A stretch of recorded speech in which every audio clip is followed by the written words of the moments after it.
Michigan and Washington are in the national championship, winning the Rose Bowl and Sugar Bowl, respectively. You got to say, those are the two games that you wanted to see in terms of a classic matchup, an actual good semifinal game in the first window and, of course, the second window.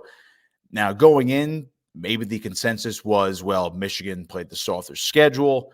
Alabama was the hot team right now. Texas is the best offense and defense that you're not talking about exactly compared to Washington's high-powered offense.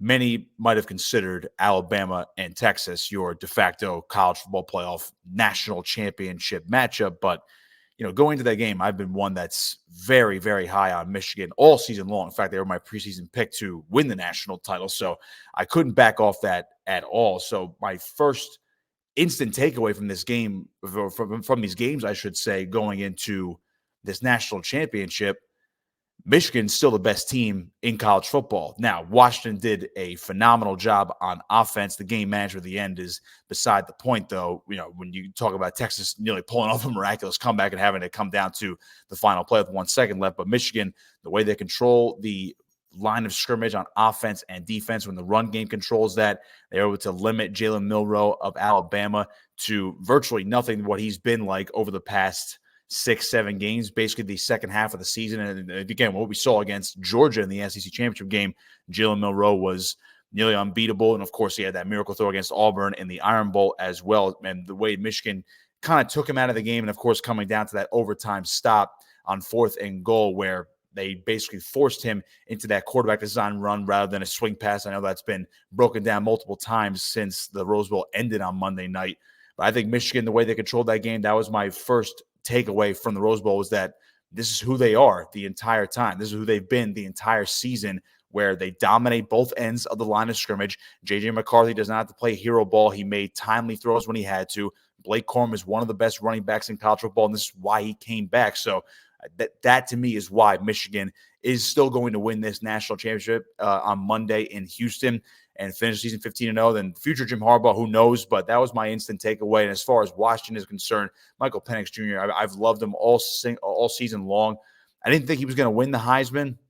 I thought he was a deserving candidate. I didn't think he was going to win. When you talk about what Jaden Daniels did on the field this year by himself, again, not by himself, but at least from a statistical standpoint, Jaden Daniels earned it. But Michael Penix Jr. is just rising up these draft boards at this point with what he did against Texas, and that defense was really not affected by that pass rush really at all. Made dime throws. You saw frozen ropes coming out of that left arm, that rocket left arm that he has. He made all the right decisions. He showed off the wheels a little bit. He actually could run. I was actually surprised that he ran as much as he did on Monday night. But again, Washington, I've kind of counted them out all season long. In terms of what they were going to be able to do against Oregon. Now, they beat Oregon earlier in the year than the Pac-12 title game. I actually did pick Oregon to win. I thought they were a hotter team, and I figured their defense would do a little bit more. But Washington's abilities to counteract what Texas did on defense all season long, particularly with that defensive front, just goes to show me that if they could do that against Texas, maybe they could do it against Michigan. Now, I'm not ready to say Washington is going to beat Michigan. I'm still picking Michigan over Washington at this point, but Michael Penix Jr., to me, if there's one guy who can do it now at this point against the Wolverines and deny Jim Harbaugh of his first national title, it's got to be Michael Penix Jr. and Kalen DeBoer. So, I mean, I got that sense when I talked to Penix before the Sugar Bowl as well, and you can read that, of course, at on3.com.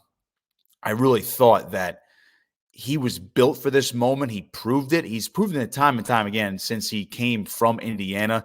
And, of course, he transferred to Washington the other year before 2022. He's proven time and time again that he belongs on the big stage and he can make those clutch throws. He's done it a lot this year, particularly against Oregon twice and now again against Texas, where, he put him in position to win that game. Now, again, the game mismanagement at the end where maybe you could have taken knees, and obviously the injury to running back Dylan Johnson affected the clock a little bit and gave Quinn Ewers and Texas enough time to get down the field as well. And it ended up coming down to the last play of the game. But I feel like Michael Penix Jr. did enough to solidify why he's playing the best football from any quarterback right now. Now, Jim Harbaugh would disagree, of course, but as far as to just kind of wrap it up, these instant takeaways from those two games last night, Michigan has been doing what it's been doing all year, control the line of scrimmage, dominate with that running game, J.J. McCarthy making timely throws, and then, of course, on the other side, Michael Penix Jr., Washington's going to go as far as he can take them. Is that a national title in 6 days from now?